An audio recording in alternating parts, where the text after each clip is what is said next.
ആത്മഹത്യ എന്ന വാക്കിൻ്റെ അർത്ഥം ആത്മാവിൻ്റെ ഹത്യ എന്നുള്ളതാണ്.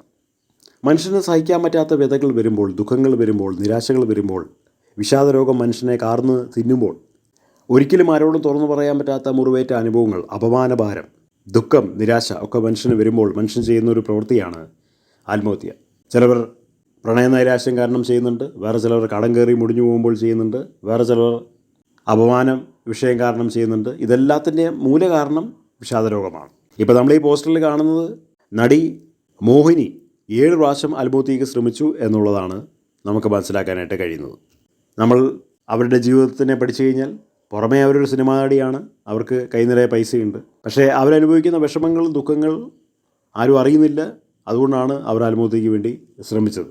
അത് 1-2 പ്രാവശ്യം അല്ലെ 7 പ്രാവശ്യം. പക്ഷേ ദൈവം സഹായിച്ച് ഇപ്പോഴും അവർ ജീവിക്കുന്നുണ്ട്.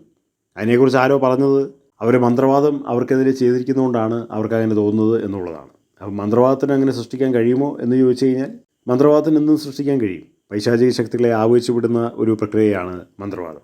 അതിൽ നമ്മുടെ കുടുംബജീവിതം പൊളിക്കാൻ കഴിയും, വിട്ടുമാറാത്ത രോഗങ്ങൾ സൃഷ്ടിക്കാൻ കഴിയും, സമനില തെറ്റിയ അനുഭവങ്ങൾ സൃഷ്ടിക്കാൻ കഴിയും, മാനസിക രോഗം, ഭ്രാന്ത് സൃഷ്ടിക്കാൻ കഴിയും, വിഷാദ രോഗം സൃഷ്ടിക്കാൻ കഴിയും, അങ്ങനെ പല കാര്യങ്ങളും സൃഷ്ടിക്കാൻ കഴിയും. ഇതൊക്കെ മന്ത്രവാദം ചെയ്യുന്ന ആളുകളോട് ചോദിച്ചു കഴിഞ്ഞാൽ നമുക്ക് മനസ്സിലാക്കാൻ കഴിയും. ഇതിനുള്ള ഏക പരിഹാരം ആത്മീയതയാണ്.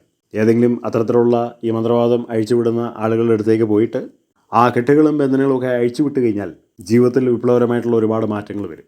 കാരണം വിഷാദ രോഗം നമ്മുടെ ജീവിതത്തിൻ്റെ ഒരു ഭാഗമായിട്ട് മാറ്റാൻ ഒരിക്കലും അനുവദിക്കരുത്. അത് നമ്മുടെ ജീവിതത്തിൻ്റെ ഒരു ഭാഗമായി തീരുകയരുത്. അത് ഈ വിഷാദ രോഗം മനഃപൂർവ്വം സൃഷ്ടിക്കുന്നതാണ്.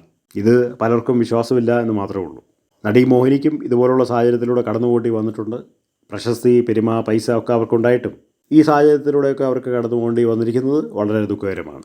അവരുടെ ജീവിതത്തിൽ എല്ലാ പ്രശ്നങ്ങളും മാറട്ടെ എന്ന് ആശംസിക്കുന്നു.